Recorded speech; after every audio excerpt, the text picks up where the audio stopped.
If you're new to Valorant or stuck in low elo, the game's mechanics can seem difficult. So in today's video, we'll be going over all of the basics and everything else that you need to know to get you ranking up in no time. Let's start off with aim, since it's the most coveted topic when it comes to Valorant. First, you need a crosshair, and for that, I'd recommend Tenses as a baseline. I'll show the code on screen now if you want to use it. For sensitivity, I'd recommend starting at 0.35 at 800 DPI. Since it's the average professional player's sensitivity, it is a great place to start. Once you have that, head to the range and hit practice. In the menu, set the bots to strafe. Now follow the bots' heads the best you can, trying to track them. If you can't keep up, you probably need to raise your sense a bit, and if you're going too fast, you probably need to lower your sense. This is a pretty simple way to find your sensitivity, but you can min-max it over time. And one of the best ways to min-max your sensitivity is by using Metal. With Metal, you can record entire games, meaning I can go back to all the times I died to see how I missed my shots. For example, if I notice I overflick constantly on enemies I died to, I might need to adjust my sensitivity accordingly, and that could help me improve overall. Metal is also great for splitting audio tracks in your clips in case your friends in Discord are out of pocket and you need to cut them out of your clips. And Metal can also automatically clip moments with their event detection and auto clipping features, so now you never have to worry about not clipping a sick clutch. You can also record in resolutions up to 4K, and if you're ever worried about editing your clips, then it's all made super easy inside of the Metal app with their editor. I found their editor pretty cool due to the fact I can easily cut my clips, add filters, memes, effects, text, and much more here, and you can even edit your clips in a vertical format and share them straight to TikTok, Instagram, and YouTube, all directly from Metal. This app makes clipping, recording, and editing easy. If this interests you at all, make sure to go to the link in the description or pinned comment to download Metal now, and thank you to Metal for sponsoring today's video. So let's get back to the guide. Now that you have your sensitivity and crosshair figured out, let's touch on crosshair placement. You should typically be aiming at head level unless you have a shotgun or an operator. Almost anything else I'd recommend aiming at head level with, and there's a lot of objects around the maps you can use to keep your crosshair at head level, such as the boxes all around a stand and on bind as well. Just keep an eye out for things that can help you line up with head level. As a side note, try not to hold angles directly on the corner. You need to hold a little bit wider to compensate for your reaction time. How far you need to hold should come naturally over time, but I'd recommend holding about this far from an angle to be ready for any type of wide swing. Also, you need to remember that movement is always going to kill your accuracy. You should never be moving when you're shooting at an enemy outside of some niche situations like close range with a phantom. Now that you understand the basics of crosshair placement, you need to understand when to spray, tap, and burst. As a new player, you probably spray more often than you should, but I'd honestly only recommend it in very close ranges. If you spray at mid-range or even further, it's easy to lose control of it even for the best players in the game. So at close ranges, spraying is going to be fine, but you really shouldn't do it past that. At mid-ranges, you want to try and take advantage of bursting. There are times where spraying can be fine as well, but bursting is typically considered good gun hygiene, especially when combined with movement. This is commonly referred to as burst strafing. Burst strafing is simply when you're moving side to side using A and D and shooting a burst in between swapping directions. You are fully accurate during the time of swapping directions, and it's referred to as your dead zone. This can take a while to master, but it's really good to start learning early on to build a good habit. Even if you're not that great at it right now, movement is your best friend in this game. At long ranges, you can either burst or tap. I usually burst strafe in most fights, but strafe tapping can have its advantages as well since it's slightly quicker. This varies from player to player, but there's almost never a situation where you should be spraying at a distance like this. Now that you understand all that, let's talk a little bit about movement. To understand the basics, let's talk about your movement speed first. The fastest you will move is by holding any of the directional keys on their own. If you're moving diagonally, your movement speed is cut down by a small margin. So that's why when you burst strafe like we talked about earlier, you should only be using your A or your D keys. You also run faster depending on the weapon you have out, and the fastest movement speed is your knife. So if you're rotating through spawn, for example, there's not much of a reason to be holding an Odin out if you know it's safe. Getting good movement is underrated in Valorant, so try to take advantage of it as much as you can. Burst strafing is also going to be your best friend. I see players in even Immortal not doing it properly. Now that you understand aim and movement a bit, let's touch on peeking. There's a few different types of peeks, and they all have different purposes. We'll cover the basic ones like jiggle peeking, jump peeking,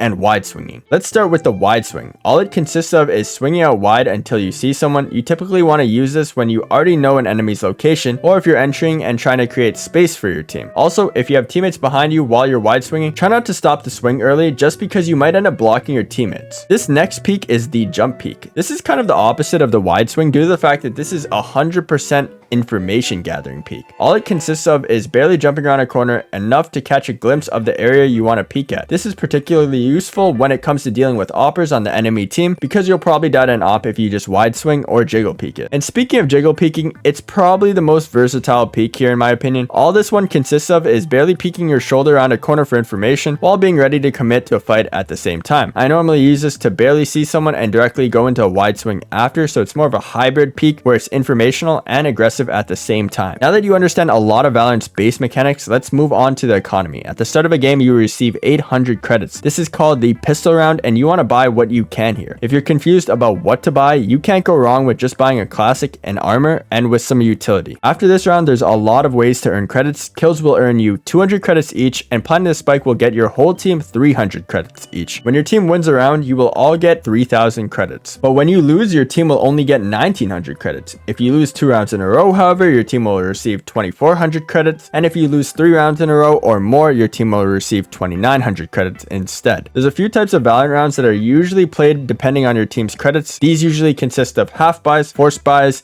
and full buys and eco rounds. On eco rounds, your team is usually going to be broke with anywhere from like 1,500 to 2,000 credits each. You usually want a full save here. That way you can get a full buy in the next round. Typically on these rounds, I'll pick up a shorty or a sheriff if I have some credits to spare, but if I'm super broke, I'll just keep the classic. On half buy rounds, these are rounds where your whole team probably has about 3,000 credits and can afford to buy some marshals, sheriffs, just to give yourself a chance to win the round, while having enough credits to still full buy in the following round. On first rounds, these are typically rounds where everyone can't quite afford to fully buy, but the team still makes the decision to invest in the round regardless. You typically do this when your enemy team has a similar economy and you guys are fighting to control the economy, or if it's match point. And finally, full buy rounds are kind of what you'd expect. You'd probably have about 4,000 plus credits and can afford everything you need, or can have a gun drop to you. These are rounds you'll see most in Valorant, and you should be buying a rifle like a Vandal or Phantom and heavy shield as your priority on these. Now let's talk about picking what agent to play, and this is simpler than it sounds. There's a lot of agents in the game, but it's mostly cut into 4 categories. You have duelists, sentinels, initiators, and controllers. Duelists are typically for aggressive players who want to get into fights. This is the easiest role to learn and the hardest to master in my opinion. To play duelists, you will need to be willing to die for your team and make space for them. This is for the type of player who wants to get into a lot of fights. Sentinels are pretty much the opposite of duelists. This is for players who want to play a more passive role on the team and rely more on utility rather than raw aim. I'd recommend trying Sentinel to anyone who isn't sure what they want to play, just because of how easily you can have an impact with a Sentinel just playing off of your utility. Initiators are probably the hardest role for low elo in my opinion.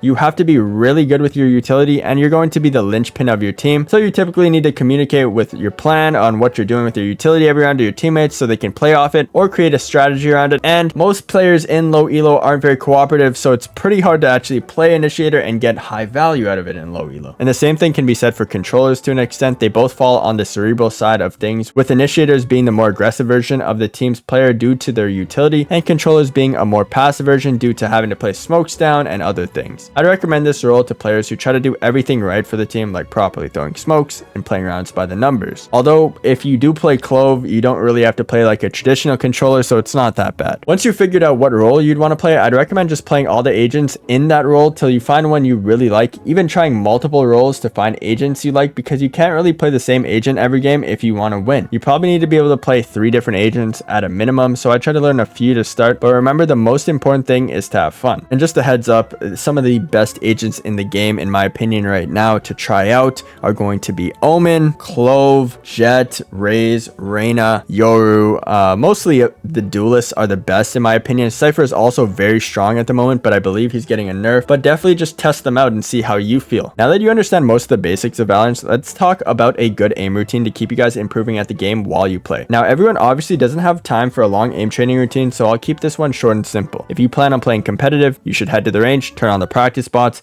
Here you should practice burst strafing while keeping good crosshair placement on the still bots until you feel comfortable with your aim. Once you're feeling good with your aim, I'd recommend going into a team deathmatch or deathmatch and practicing good gun hygiene like we talked about earlier. At close range, spraying and bursting is fine. At medium range, you should be bursting, and at long range, you should either burst strafe or tap fire. Keep this in mind as you warm up, because it will become second nature to you very quickly. You can also practice your peeking and angle holding in deathmatch. The main thing while you're deathmatching is to be conscious of the decisions you're making and trying to build these good habits. If you just mindlessly play deathmatch, you won't learn much, so have a goal in mind when you play, such as getting better at counter strafing or focusing on holding angles more efficiently, anything like that. And if this video helped you out, make sure to help me out by dropping a like and subscribe. And if you guys have any more tips to add, leave them in the comment section below.